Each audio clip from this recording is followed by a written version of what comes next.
بسم اللہ الرحمن الرحیم۔ شروع کرتی ہوں اللہ کے نام سے جو بڑا مہربان اور نہایت رحم کرنے والا ہے۔ علم کے معنی جاننا، آگاہ ہونا یا واقفیت حاصل کرنا ہے۔ اس کا شرعی معنی یہ ہے کہ اللہ اور اس کے رسول نے ہمیں جو احکامات اور ہدایات دی ہیں ان کے بارے میں آگاہی حاصل کرنا اور ان پر عمل پیرا ہونے کے بارے میں پوری طرح جاننا۔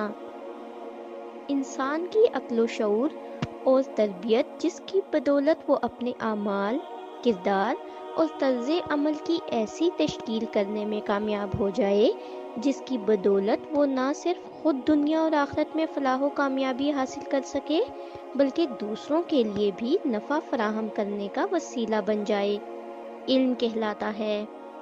علم کے ذریعے ہی انسان نہ صرف خود اپنی ذات کے بارے میں آگاہی حاصل کرتا ہے بلکہ اس کائنات کے مختلف مظاہر کو سمجھتا ہے اور اپنی زندگی کو معاشی، معاشرتی اور دینی طور پر منظم کرتا ہے۔ انسان کا علم شعوری اور لاشعوری دونوں طرح سے حاصل ہوتا ہے۔ انسان نے حواس خمسہ میں یہ صلاحیت رکھی گئی ہے کہ وہ ان کے ذریعے علم حاصل کر سکتا ہے۔ انسان کا علم اسے اچھائی اور برائی کی تمیز دیتا ہے اور علم کی بدولت ہی انسان کو بلند مرتبہ اور مقام حاصل ہوتا ہے۔ علم کی اہمیت کا اندازہ اس بات سے لگایا جاتا ہے کہ اللہ تعالیٰ نے حضور صلی اللہ علیہ وآلہ وسلم پر جو پہلی وحی نازل کی اس کے پہلے لفظ میں پڑھنے کا حکم دیا گیا ہے اور اللہ نے انسان کو پڑھنے کی ترغیب دی۔ اقرأ بسم ربک الذی خلق، خلق الانسان من علق، اقرأ وربک الاکرم، الذی علم بالقلم، علم الانسان ما لم یعلم۔ اپنے پروردگار کے نام لے کر پڑھیے جس نے سب کو پیدا کیا، جس نے انسان کو خون کی پھٹکی سے بنایا۔ پڑھیے کہ آپ کا پروردگار بڑا کریم ہے جس نے قلم کے ذریعے سے علم سکھایا اور انسان کو وہ باتیں سکھائیں جن کا اس کو علم نہ تھا۔ حضرت عبداللہ بن مسعود رضی اللہ تعالیٰ عنہ سے روایت ہے کہ رسول اکرم صلی اللہ علیہ وآلہ وسلم نے ارشاد فرمایا، علم سیکھو اور لوگوں کو سکھاؤ، فرائض سیکھو اور لوگوں کو سکھاؤ، قرآن سیکھو اور لوگوں کو سکھاؤ، کیونکہ میں انسان ہوں جو اٹھا لیا جاؤں گا اور علم بھی عنقریب اٹھ جائے گا اور فتنے ظاہر ہوں گے، حتیٰ کہ دو شخصوں میں اختلاف ہوگا تو ان کو کوئی نہ ملے گا جو شریعت کے احکام کے مطابق ان میں فیصلہ کرا دے۔ اسلام میں علم کی فضیلت۔ اسلام میں علم حاصل کرنے پر بہت زور دیا گیا ہے اور ایک علم والا انسان یعنی عالم کو عابد یعنی عبادت کرنے والے شخص سے بھی زیادہ برتری دی گئی ہے۔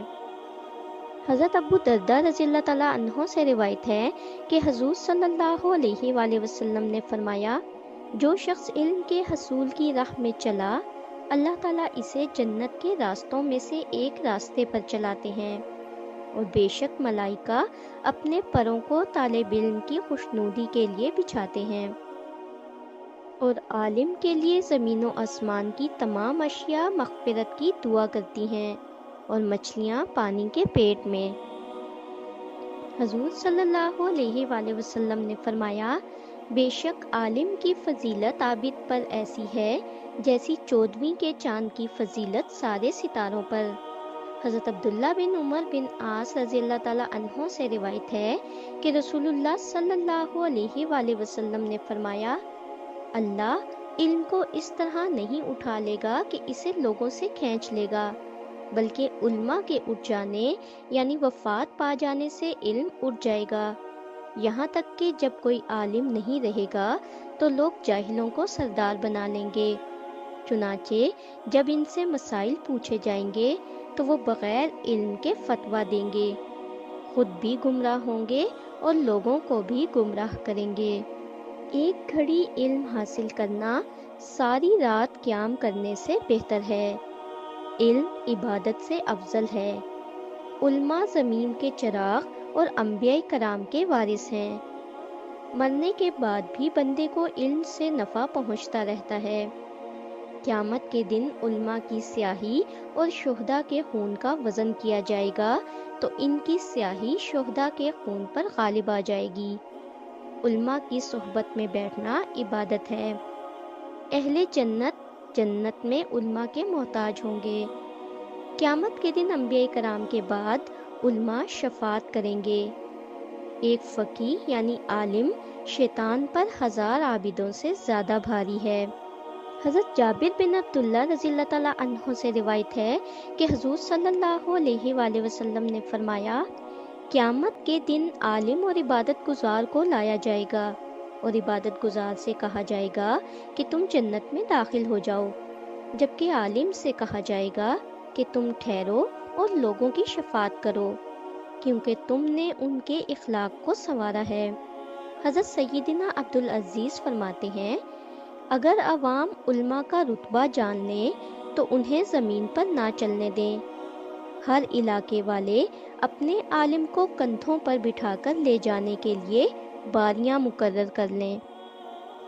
حضور صلی اللہ علیہ وآلہ وسلم نے فرمایا، تمہارا صبح کے وقت علم کا ایک باب سیکھنے کے لیے جانا 100 رکعت نفل نماز سے بہتر ہے۔ ایک مرتبہ خلیفہ ہارون الرشید گھوڑے پر سوار کہیں جا رہے تھے۔ راستے میں ایک گوشہ نشین عالم ابو الحسن علی سے ملاقات ہو گئی۔ ہارون الرشید احتراماً گھوڑے سے نیچے اتر آئے اور مصافحہ کرنے کے بعد ان سے دربار میں نہ آنے کی شکایت کی۔ انہوں نے جواب دیا، امیر المومنین، میں مطالعے میں اتنا مصروف رہتا ہوں کہ سر اٹھانے کی فرصت نہیں ملتی۔ خلیفہ ہارون الرشید نے کہا، پھر اتنے علم کا کیا فائدہ؟ ابو الحسن نے جواب دیا، 1-2 فائدے ہوں تو گنواؤں، لیکن اس کا یہی فائدہ کیا کم ہے کہ اس کی بدولت امیر المومنین گھوڑے سے اتر کر باادب مصافحہ کرنے پر مجبور ہو گئے ہیں۔ حضور صلی اللہ علیہ وآلہ وسلم نے فرمایا، عالم کی مجلس میں حاضر ہونا 1000 رکعت نفل پڑھنے، 1000 مریضوں کی عیادت کرنے اور 1000 نماز جنازہ میں شرکت کرنے سے افضل ہے۔ حضور صلی اللہ علیہ وآلہ وسلم نے فرمایا، جسے اس حالت میں موت آئی کہ اسلام کو باقی رکھنے کے لیے علم حاصل کر رہا تھا تو جنت میں اس کے اور انبیاء کرام کے درمیان 1 درجے کا فرق ہوگا۔ اللہ تعالی ہمیں بھی علم دین حاصل کرنے اور اس پر عمل کرنے کی توفیق عطا فرمائے، آمین۔ اگر آپ کو ہماری ویڈیوز اچھی لگتی ہیں اور آپ نے ابھی تک ہمارا چینل سبسکرائب نہیں کیا تو برائے مہربانی چینل کو سبسکرائب کر دیں اور ویڈیو کو لائک کر دیں، شکریہ۔